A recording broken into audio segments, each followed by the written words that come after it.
I had planned to visit my grandmother's house somewhere in mid-June 2025.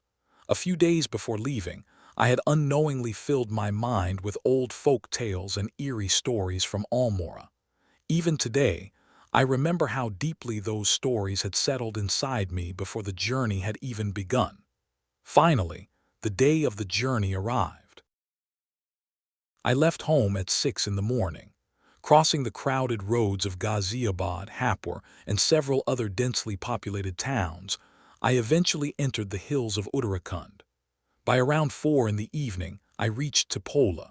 From there, a steep uphill trek of nearly 1.5 hours finally led me to my grandmother's home, hidden deep within the mountains. After reaching my grandmother's house, I mentioned something casually to her. While climbing up from Tipola, I said, I constantly felt as if someone was walking a few steps behind me. I had barely finished the sentence when Nani suddenly raised her voice.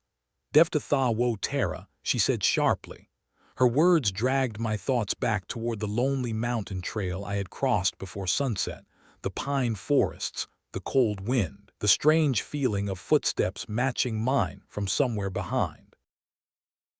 To distract myself, I quietly went toward the kitchen and prepared tea for both of us.